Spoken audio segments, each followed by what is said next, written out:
مولانا صاحب مونږ ستاسو سوالات په سوشل میډیا باندې ګورو. زما یو سوال دی چې سنت د اذان نه مخکې کیږي یا نه؟ مثلا په مونځ کې وخت وي او یو بنده سنت پیله وکړي او بیا پسې فرض وروسته وکړي، نو دا سنت کیږي او که نه؟ دا خو تپوس کړی، خو زه به دوه جوابونه درکم. یا خو د ده مقصد دا دی چې د فرض مانځه نه پس کم سنت دي، د فرض مونځ نه مخکې دا کیږي او که نه؟ یو یا د دې مقصد به دا وي چې اذان نه شوی نو سنت کیږي او که نه؟ دواړو باندې ځان پوهه کوي.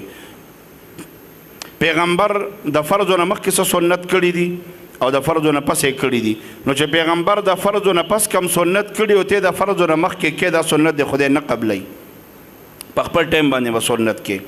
دویمه دا ده چې مثال په ټایم داخل شوی دی، په باندې 12 مثلا په باندې 12 بجې ماسپښین ټایم داخلیږي او اذان کیږي 12 نیمې او یو بنده شل باندې 12 پنځه باندې 12 بجې د سنت وکي، د سنت ادا کیږي د ماسپښینی. خو پکار دا ده چې اذان وشي، د اذان نه پس بیا د خپل سنت کوي، دا سنت د کیږي. بل سوال دی چې دو دوستان په خپلو کې په بحثو د غسل باره کې، یو ملګري وویلې چې په غسل کې 3 فرایض دي: خولې ته اوبه اچول، پوزې ته اوبه اچول، په ټول بدن اوبه اچول. او دا بل ملګری وایي چې صرف په ټول بدن باندې اوبه اچول شته دی، د دې وضاحت وکړي. د کوم ملګري چې ویلي دي چې په غسل کې 3 فرایض دي، دا بالکل صحیح دي. غسل کې 3 فرایض دي: خولې ته اوبه اچول، په ډکه خوله غړغړه کول یو ځل فرض دي، 3 ځل اچول سنت دي. پوزې ته اوبه اچول یو ځل فرض دي، 3 ځل اچول سنت دي. ټول بدن باندې اوبه اچول دا فرض دي، دا 3 فرض دي په غسل کې.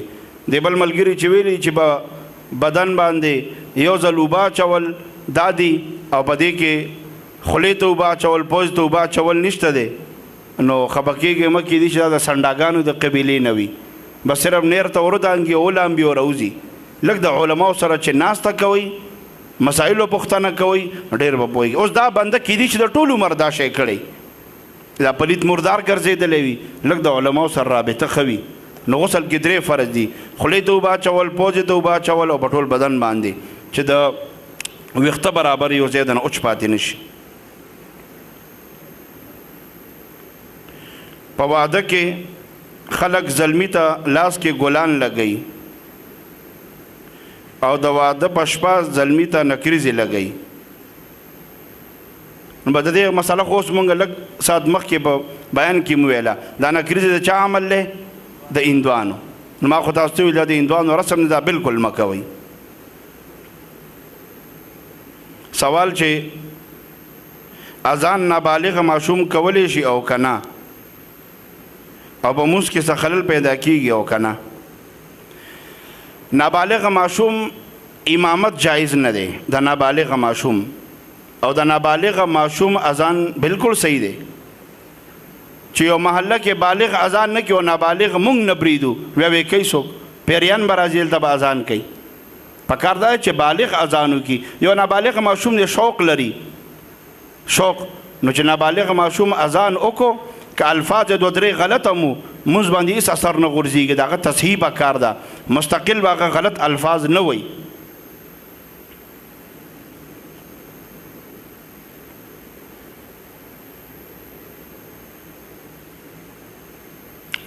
مولانا صاحب په مونځ کې اکثر بجلی لاړه شي، په دې دوران کې محض خلک د امام آواز نه اوري، دې د وجې نه مونځ خراب شي.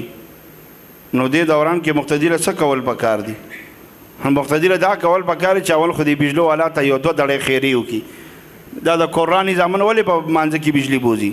دویم دا پکار دي چې کوم ځای ته امام آواز رسي بس هلته دې ودرېږي، بل څه خو نه وي پکار. او که زمونږ مسجد یاد دی نو تکړه شه UPS راوړه چې هغې کې مونږ بیا برابر سپیکر اذان کوو، جمع کوو، حاجي صاحب هر څه به کېږي. اوس د دې خو شرعي مسله نشته دی چې مونځ دې خرابېږي، نو به دا خو زما ګناه نه ده، خو د بجلو والا ګناه ده. او دا دغه خلکو ګناه چې جمعات یو پیس نه وروړي الله دې وکړي چې زموږ ټول جمعتونه اعمالو لحاظ سره او تعمیر لحاظ سره آباد شي. ربنا تقبل